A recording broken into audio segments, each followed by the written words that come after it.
اعوذ باللہ من الشیطان الرجیم بسم اللہ الرحمن الرحیم۔ ارشاد باری تعالیٰ ہے۔ ترجمہ: بے شک حضرت عیسیٰ علیہ السلام کی مثال اللہ کے نزدیک حضرت آدم علیہ السلام سی ہے، جیسے اس نے مٹی سے بنایا، پھر اسے فرمایا ہو جا، وہ ہو گیا۔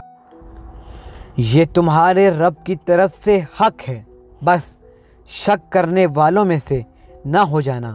بس آپ کے پاس علم آ جانے کے بعد جو شخص حضرت عیسیٰ علیہ السلام کے معاملے میں آپ سے جھگڑا کرے تو آپ صلی اللہ علیہ وآلہ وسلم فرما دیں کہ آ جاؤ، ہم اپنے بیٹوں کو اور تمہارے بیٹوں کو اور اپنی عورتوں کو اور تمہاری عورتوں کو اور اپنے آپ کو بھی اور تمہیں بھی ایک جگہ پر بلاتے ہیں، پھر ہم مباہلہ یعنی گر گرا کر دعا کرتے ہیں اور جھوٹوں پر اللہ کی لعنت بھیجتے ہیں۔ حضور کریم صلی اللہ علیہ وآلہ وسلم کی خدمت اقدس میں 9 ہجری میں نجران یمن سے عیسائی علماء مدینہ منورہ حاضر ہوئے اور آقا دو جہاں صلی اللہ علیہ وآلہ وسلم سے حضرت عیسیٰ علیہ السلام کے اللہ تعالیٰ کے بیٹے ہونے کے بارے میں بحث شروع کی۔ ابن اسحاق اپنی سیرت کی کتاب میں لکھتے ہیں کہ نجران کے عیسائیوں نے بطور وفد حضور صلی اللہ علیہ وآلہ وسلم کی خدمت میں اپنے 60 آدمی بھیجے، جن میں 14 ان کے سردار تھے، جن کے نام یہ ہیں: عاقب جس کا لقب عبد المسیح تھا، سعید جس کا لقب آہم تھا، ابو حارثہ بن علقمہ جو بکر بن وائل کا بھائی تھا، اور اوس بن حارث، زید، قیس، یزید اور اس کے 2 بیٹے عمرو، خالد، عبداللہ اور محسن۔ یہ 14 سردار تھے۔ پھر ان میں 2 بڑے سردار تھے۔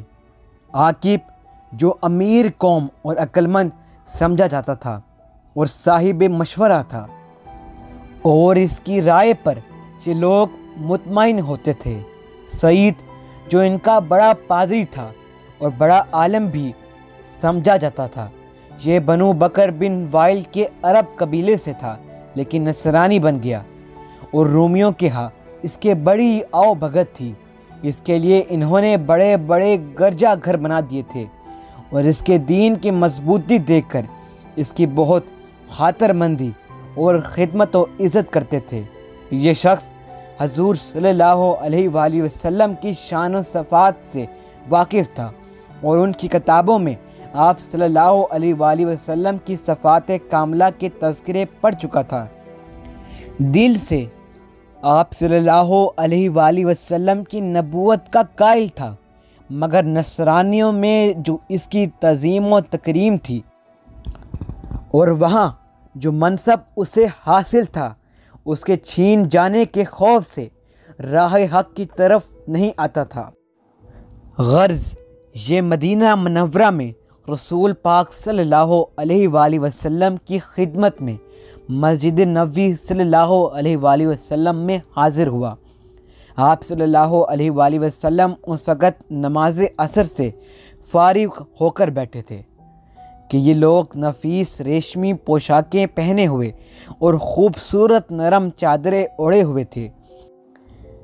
ان لوگوں کی عبادت کا وقت ہوا تو انہوں نے آپ صلی اللہ علیہ وآلہ وسلم سے اجازت لی اور مشرق کی طرف منہ کر کے مسجد نبوی میں اپنے طریقے پر نماز ادا کر لی۔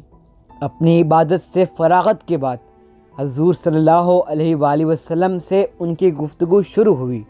ادھر سے بولنے والے یہ 3 شخص تھے: حارث بن علقمہ، عاقب یعنی عبد المسیح، اور سعید اہم یعنی گوشاہی مذہب عیسائیت پر تھے، مگر باہم کچھ امور میں اختلاف کر لیتے تھے۔ حضرت عیسیٰ علیہ السلام کی نسبت سے ان کے 3 خیال تھے: پہلا یعنی وہ خود خدا ہیں، دوسرا خدا تعالیٰ کے بیٹے ہیں، تیسرا یا تینوں میں سے تیسرا معاذ اللہ اللہ تعالیٰ ان کے اس ناپاک قول سے مبرہ ہیں، اور وہ بہت بلند و بالا ہے۔ جب جناب رسول خدا صلی اللہ علیہ وآلہ وسلم نے نجران کے عیسائی علماء کو مباہلے کی دعوت دی اور یہ آیت انہیں سنائی تو انہوں نے مہلت مانگی۔ پھر وہ لوگ تنہائی میں جمع ہوئے اور یہودیوں، بنو نصیر اور بنو قریظہ سے مشورہ کیا تو انہوں نے کہا، عیسائیو، تم پہچان چکے ہو کہ محمد صلی اللہ علیہ وآلہ وسلم اللہ کے سچے رسول ہیں۔ اگر تم نے ان سے مباہلہ کیا تو سب ہلاک ہو جاؤ گے۔ اگر اپنا دین بچانا چاہتے ہو تو مباہلہ نہ کرو، گھر لوٹ جاؤ۔ یہ وہی نبی ہیں جن کی خبر توریت میں ہے۔ یہ مشورہ کرنے کے بعد یہ لوگ وقت مقررہ پر حضور صلی اللہ علیہ وآلہ وسلم کی خدمت اقدس میں پہنچے۔ ادھر نبی کریم صلی اللہ علیہ وآلہ وسلم اس طرح تشریف لائے کہ سرکار صلی اللہ علیہ وآلہ وسلم کی گود میں مولا حسین علیہ السلام اور دستے مبارک میں حضرت امام حسن مجتبیٰ علیہ السلام نے تھاما ہوا تھا، اور حضرت فاطمہ الزہرا علیہ السلام اور حضرت علی علیہ السلام حضور صلی اللہ علیہ وآلہ وسلم کے پیچھے ہیں، اور آقا صلی اللہ علیہ وآلہ وسلم ان سے فرما رہے ہیں کہ جب میں بدعا کروں تو تم سب آمین کہنا۔ یہ گویا پنجتن پاک تھے۔ ادھر عیسائیوں کے سردار نے ان حضرات کو دیکھ کر کہا، اے عیسائیوں، میں ایسے چہرے دیکھ رہا ہوں، اگر یہ لوگ اللہ تعالیٰ سے پہاڑ ہٹانے کو کہیں تو اللہ تعالیٰ ان کی دعا سے پہاڑ کو اپنی جگہ سے ہٹا دے گا۔ خدا کے لیے ان سے مباہلہ نہ کرو، ورنہ قیامت تک رو گے، زمین پر کوئی نصرانی باقی نہ رہے گا۔ چنانچہ وہ معذرت خواہ ہو کر واپس چلے جاتے ہیں۔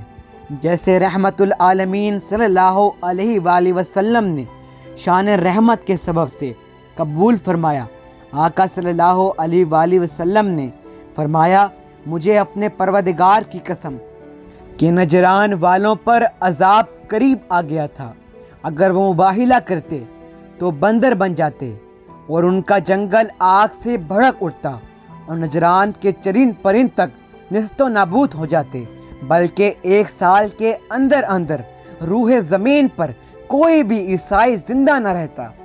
تفسیر کبیر میں ہے، اس واقعے کے بعد حضور صلی اللہ علیہ وآلہ وسلم نے اپنی چادر مبارک میں لے کر ان نفوس قدیسہ کو دعا کی تھی، یا اللہ، یہ میرے اہل بیت ہیں، انہیں خوب پاک فرما دے۔